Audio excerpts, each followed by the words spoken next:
Ya pemirsa, kita ke informasi terkait dengan perkembangan dari penyelidikan kasus pembunuhan Vina dan Eki, di mana ada pengakuan terbaru dari Dede, saksi yang disebut mengetahui peristiwa pembunuhan Vina dan Eki, kembali membuka babak baru. Iya, akhir-akhir ini Dede mengaku kepada keluarga bahwa kesaksiannya atas perintah Aep dan Ibtu Rudiana. Ya, dalam kesaksian terbaru di podcast Deddy Mulyadi, Dede mengaku kesaksian saat sidang 2017 adalah diarahkan dan atas perintah Aep dan Ibtu Rudiana. Sementara pada saat kejadian, Dede mengaku sebenarnya tidak berada di lokasi kejadian. Hal serupa diungkapkan oleh pihak keluarga Dede bahwa Dede sudah lama ingin mengungkapkan fakta bahwa jika kesaksiannya di BAP adalah berbohong. Namun selama ini Dede tidak pernah menceritakannya kepada keluarga.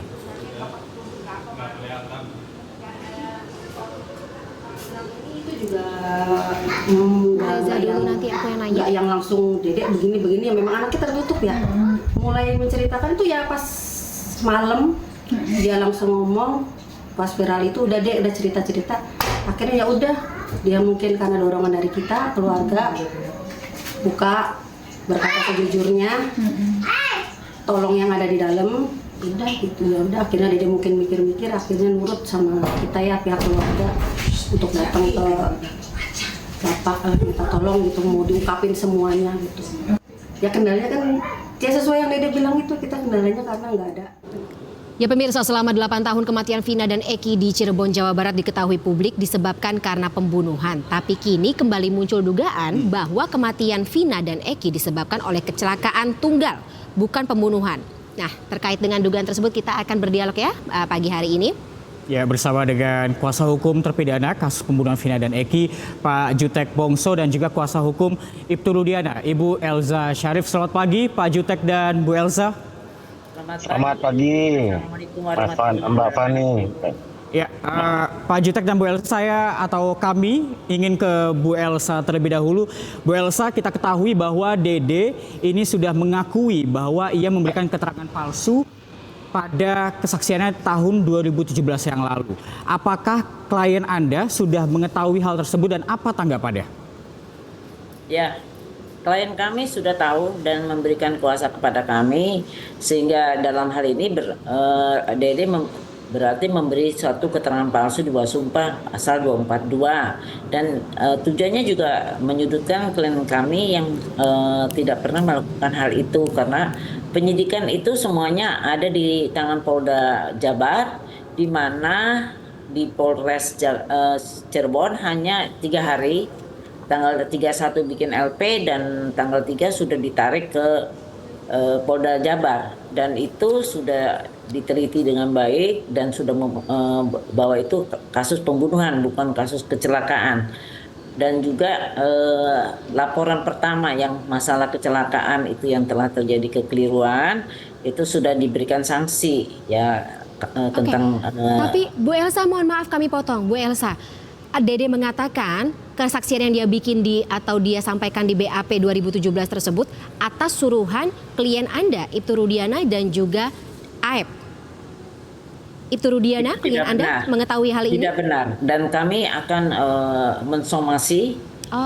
Hari ini kita somasi secara terbuka karena kami tidak tahu alamatnya, dan setelah somasi kita beri waktu tidak memberikan klarifikasi yang benar, tidak menjawab, kan sudah ada lawyernya ya, Pak Jutek, nanti yang mungkin Pak Jutek yang akan menjawab atau bagaimana. Setelah itu kita akan proses hukum gitu. Ya baik, Pak Jutek, tanggapan dari kuasa hukum terpidana atau dari pihak Anda ini apa Pak tentang tanggapan Dede yang mengatakan bahwa ia memberikan keterangan palsu dan atas suruhan Ibtu Rudiana dan juga Dede? Jadi Aep. Gini Mas, betul ya, ke hari Sabtu ya, hari Sabtu kami mendapatkan informasi bahwa Dede itu sudah mendatangi Pak Deddy Mulyadi ya, lalu mengaku peristiwa seperti yang sudah disampaikan di podcastnya Pak Deddy Mulyadi. Dapat kami sampaikan bahwa berkaitan dengan hal yang disampaikan oleh Dede, dapat kami sampaikan sementara pengakuannya begitu karena sedang kami laporkan Dede juga di Bareskrim. Biarlah Bareskrim yang akan mengambil penyidikan ini apakah betul atau tidak akan pengakuan-pengakuan ini, karena kan tidak hanya berdasarkan pengakuan, tentu harus dengan fakta. Dari awal memang kami menenggarai ada banyak kejadian kejanggalan yang terjadi atas peristiwa-peristiwa di tahun 2016. Itulah yang tujuan kami untuk kami luruskan. Demikian, Mbak. Oke, jadi menurut Pak Jutek sendiri, keterangan dari Dede ini apakah akan bisa mengubah jalannya hukuman terhadap para terpidana atau tentu saja pengungkapan, karena ya memang sampai dengan saat ini kita tahu dengan adanya ucapan dari Dede atau omongan dari Dede ini, terpidana, klien Anda adalah orang-orang atau pihak yang dirugikan. Oh iya pasti, kan yang di dalam kronologis kejadian dan dalam fakta persidangan yang menjadi saksi yang hadir yang melihat langsung, mengaku melihat langsung, itu ada 3 orang. Yang namanya Aib, yang namanya Dede, yang namanya Liga Akbar.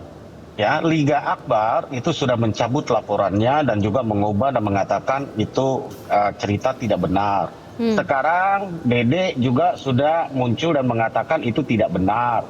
Yang masih bertahan kan dengan pengakuan dan apa yang sesuai dengan di BAP dan di fakta persidangan hanya sisa saudara Aib. Ya kan, kita tunggulah fakta-fakta berikut karena kita di sini tidak bicara pokok masalah, tapi supaya kita hanya menghadirkan bahwa klien kami 6 terpidana itu kenyataannya dihukum seumur hidup. Nah, kalau memang betul apa yang mereka lakukan adalah mereka melakukan pembunuhan, kami pun tidak akan bela, kami penegak hukum. Tapi kalau atas apa yang mereka alami dan mereka tidak lakukan dan fakta juga yang berkembang saat ini mengarah ke sana dan kami yakini ada kebenarannya, maka kami berjuang untuk menghadirkan fakta-fakta untuk dalam rangka membela, membebaskan klien kami kalau memang dia tidak bersalah. Hanya itu tujuan kami. Kami tidak ingin mengganggu institusi mana, kami tidak ingin merusak masa depan orang. Ya, itu yang kami ingin tegakkan, bahwa hukum ini tentu harus siapa yang melakukan dialah yang harus bertanggung jawab dan tentu dia yang harus menjalani hukuman pidana itu. Tidak boleh klien kami ini faktanya mereka sudah jalani 8 tahun dan ini seumur hidup, akan sampai mati mereka di penjara kalau sangat ironis kalau betul apa yang mereka lakukan atas apa yang tidak mereka lakukan. Ini sungguh ironis. Ini yang kami perjuangkan, kebenaran ini, ya kan? Kalau nanti faktanya betul bahwa entah itu kecelakaan tunggal atau itu pembunuhan, ya yang tinggal dicarilah siapa pembunuhnya yang sebenarnya, atau kecelakaan apakah tunggal, apakah ada kecelakaan yang disengaja atau apa. Kami bukan dalam kapasitas kami untuk menyimpulkan situ, tapi dalam rangka mencari novum maka kami menghadirkan bukti-bukti baru. Ini loh faktanya, selain banyak kejanggalan yang sudah sering kita bahas, ya kan, tentu yang terbaru ini ya kita menghadirkan nih loh para saksi. Sekarang hanya tinggal Aib nih, kan gitu kan, yang berdasarkan keterangan 3 orang ini yang... Oke, Pak Jutek. Pak Jutek, tadi gitu dikatakan kan? Oleh... Gitu kan? Ya. Pak Jutek, tadi dikatakan oleh pihak kuasa hukum Ibtu Rudiana ini bahwa nantinya hari ini mereka akan melakukan somasi begitu ya kepada Dede atas keterangan yang diberikan pada Sabtu lalu. Dan apakah menurut kuasa hukum terpidana ini diperlukan untuk Ibtu Rudiana diperiksa kembali, Pak? Oh ya pasti, karena Ibtu Rudiana Pak Rudiana ya, bukan kapasitas sebagai Ibtu Rudiana. Pak Rudiana sudah juga kami laporkan, kami berikan bukti dugaan yang awal ya. Nah, untuk selanjutnya Mabes Polri lah, Bareskrim yang akan menelusuri. Karena ketika kami melakukan pelaporan pun bukti-bukti awal ini kan cukup kami lama ya berdebat dengan SPKT dan juga para penyidik gitu kan, apakah ini memenuhi unsur awal yang kami laporkan. Walaupun siapapun boleh melaporkan, berlaku apalagi di Mabes Polri ini aturan yang ketat. Bukti awal yang kami ajukan ini memenuhi syarat enggak? Kalau tidak pasti laporan kami akan ditolak gitu kan. Kami sudah menyertakan laporan awal bukti yang menurut kami cukup kuat. Selanjutnya biarlah Bareskrim yang bekerja, kita percayakan apapun hasilnya, ya silakan saja langkah-langkah hukum. Ya kami para pengacara ini kan, ya kebetulan saya ada di pihak korban, di pihak terpidana, Bu Elsa ada di pihak terlapor. Ya tentu kami masing-masing akan membela klien kami sesuai dengan kapasitas kami. Ya sebagai lawyer dari masing-masing itu, gitu Mbak. Baik. Fani. Bu Elsa, tanggapan Anda ketika Pak Rudiana ada kemungkinan dipanggil lagi untuk diperiksa ulang, dan ya sekarang saat ini narasi yang beredar di tengah masyarakat tentu saja mencurigai keterlibatan Pak Rudiana, klien Anda dalam pengungkapan kasus ini terutama di tahun 2016. Saya bisa jelaskan ya bahwa Pak Rudiana memang sebagai pelapor karena dia adalah orang tua dari korban ya, dan dilaporkan tanggal 31 dan di Serse di Cirebon. Kemudian 3 hari kemudian itu berkas ditarik di Polda Jabar. Jadi tentunya semua tahu bahwa di Polda Jabar itu yang berkuasa, berwenang memeriksa ini kepalanya adalah Kombes. Pak Rudiana kan cuma pangkatnya itu. Jadi menurut Bu Elsa, atasan Pak Rudiana juga harusnya dipanggil, juga dipanggil. Saya jelasin dulu dong. Oke, monggo. Jadi kan ini disinyalir seolah-olah itu Rudiana ini, saya tetap bilang itu Rudiana ya, dia adalah polisi aktif yang melekat pada dirinya, nggak bisa dibilang Rudiana pribadi. Dan dia aktif sampai sekarang bekerja, dan dia tidak mungkin cawe-cawe kepada Polda Jabar, apalagi pimpinannya levelnya sangat tinggi dan tidak mungkin, karena penyidik-penyidiknya pun mungkin lebih tinggi pangkatnya dari itu Rudiana, dan itu adalah kewenangan dari Polda Jabar. Jadi Cirebon tidak pernah melakukan penyidikan, hanya perbantuan dan tahanan juga tahan di Polda, bukan tahanan Cirebon. Jadi tentunya secara faktual itu tidak benar. Ada penyiksaan, ada pengarahan dan segala rupa. Tidak benar. Di mana tidak mungkin penyidikan di Polda Jabar dicawe-cawe atau diinterupsi oleh pihak Rudiana. Dia hanya korban. Nah kemudian masalah soal dilaporkan karena dia adalah seorang polisi, yang tentunya kita ingin tahu atas diterima laporan itu apakah sudah ada tanda lapor. Karena setahu kami, sepengetahuan kami bahwa membuat laporan di Mabes itu harus dianalisa dulu. Dianalisa oleh para penyidik-penyidik di sana. Apakah ini kewenangan dari Bareskrim atau kewenangan dari Propam atau kewenangan dialihkan ke Polda atau dialihkan ke Polres? Bu Elsa, itu dari analisa. Jadi tidak itu, mungkin Pak Jutek sudah ada tanda lapornya sehingga kami bisa mengetahui untuk menyampaikan pada klien kami tanda lapor ya, bukan menerima laporan ya, itu yang saya tanyakan. Poinnya, apakah klien Anda juga ada keinginan tidak hanya saya yang diperiksa ulang, orang-orang yang terlibat dalam penyelidikan di tahun 2016 juga seharusnya dimintai keterangan yang sama? Bukan begitu, karena klien kami sudah diperiksa di Propam, sudah dinyatakan, diputuskan tidak menyalahi prosedur karena klien kami tidak menangani perkara itu, hanya sebagai pelapor. Ya, dan itu pun yang tangannya adalah Kasat Serse di Polres Cirebon. Dan di Polres Cirebon pun hanya tanda lapor, kemudian dialihkan ke Polda Jabar. Itu faktanya yang tidak bisa kita pungkiri. Jadi kewenangannya sekarang dari 3 hari, jadi dari tanggal 3 Agustus 2016 sampai saat ini kewenangannya di Polda Jabar. Oke. Baik. Bu Elsa, kita banyak sebenarnya menyaksikan Ibtu Rudiana ini memang dikarenakan terlihat pasif dalam menangani kasus ini. Bahkan beberapa waktu lalu sebelum sidang pra peradilan Peggy Setiawan ini sempat bermain badminton bersama Padahal dengan sebelumnya jajaran nggak pernah polisi. kelihatan ya. Betul, tidak pernah kelihatan, tidak pernah memberikan keterangan kepada publik. Sebetulnya apa yang membuat klien ibu ini tidak pernah muncul ke publik?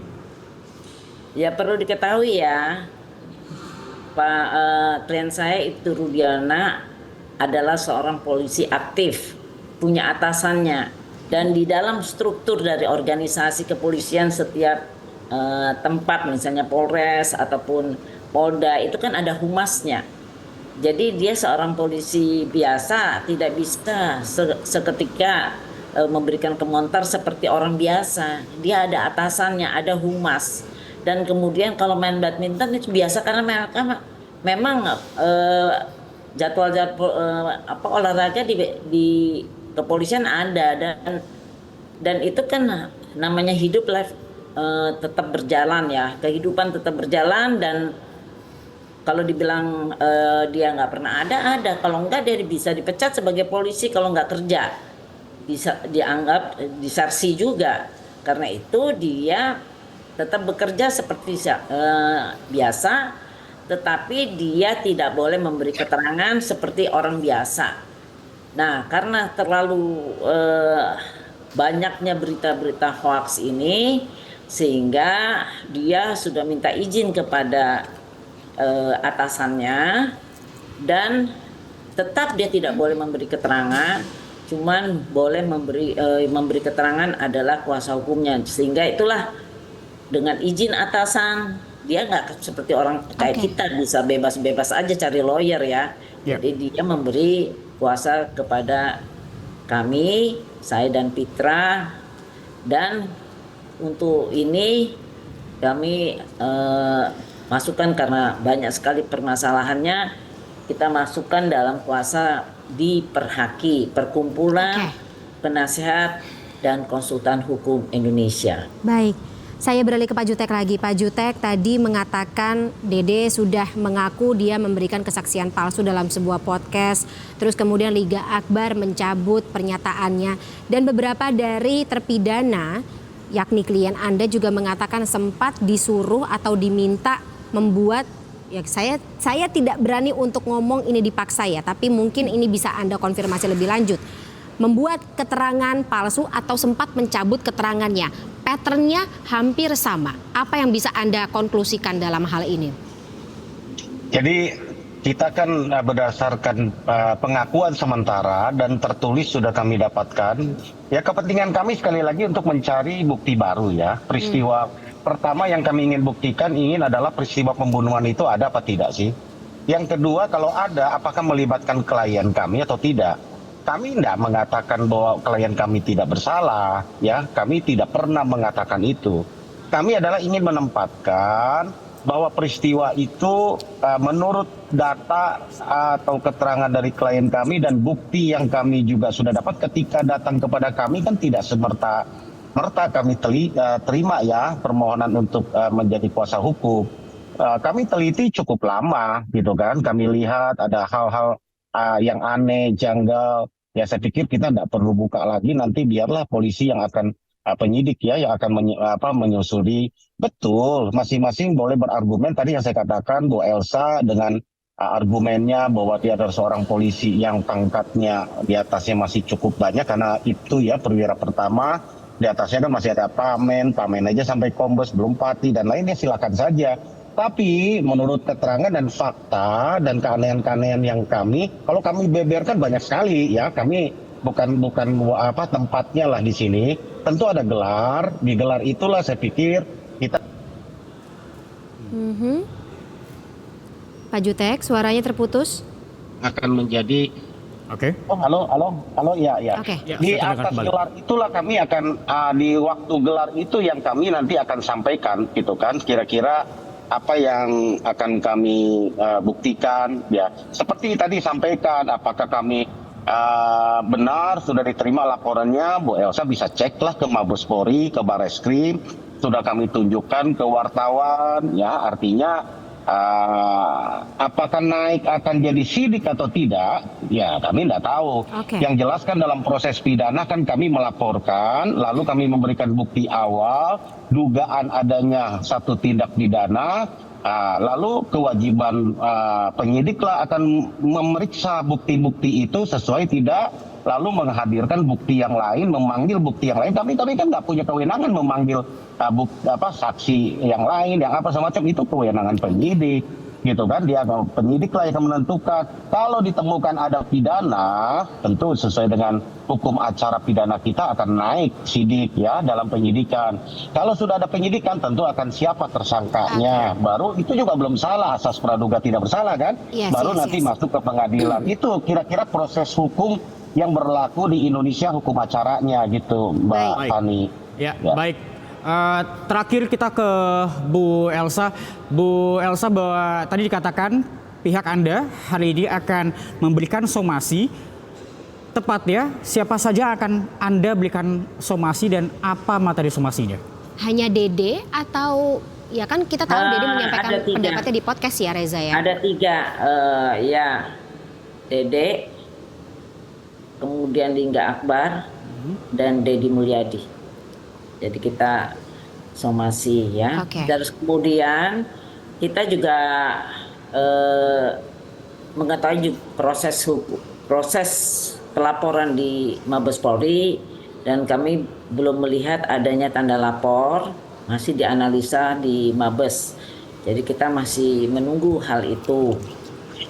Karena kan dianalisa nanti siapa yang berwenang untuk menangani laporan dari Pak kliennya Pak Jutek ya. Kemudian apakah disalurkan di mana-mana, apakah di Barreskrim, itu masih kita tunggu. Karena kan sampai detik ini belum ada ya Pak ya, masih dianalisa. Ya, masih dianalisa di Mabes Polri. Karena kita sama-sama nih senior advokat, jadi ngerti lah soal gitu. Jadi aku bilang ya udah sabar dulu, belum ada tuh tanda lapor, nanti kita lihat analisa itu paling cepat aja seminggu. Nanti sudah itu ya seperti Pak Jutek bilang, nanti sudah itu baru kalau memang oke di mana diproses. Nanti baru sidik. Jadi baru sidik. Baik Bu Elsa. Gitu. Iya baik Bu Elsa. Kami dapat poinnya Bu Elsa dan juga Pak Jutek. Karena durasi terbatas kita terpaksa sudahi dulu dialog atau perbincangan kita pada pagi hari. Tapi terima kasih atas waktunya dalam iNews Today. Salam sehat selalu. Sampai jumpa. Terima kasih. Selamat siang. Sampai jumpa. Ya, pemirsa, seorang polisi yang sedang bertugas ataupun kita kembali ke informasi berikutnya, pemirsa, kasus pembunuhan Vina dan Eki ini masih penuh misteri. Selain rencana sidang PK yang diajukan Saka Tatal dan terpidana lainnya, beredar kabar jika Vina dan Eki tewas bukan karena pembunuhan, melainkan kecelakaan tunggal.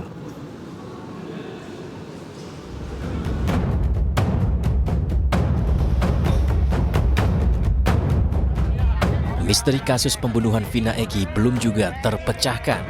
Kebebasan Peggy Setiawan di sidang pra-peradilan beberapa waktu lalu masih belum cukup membuka tabir misteri kasus ini.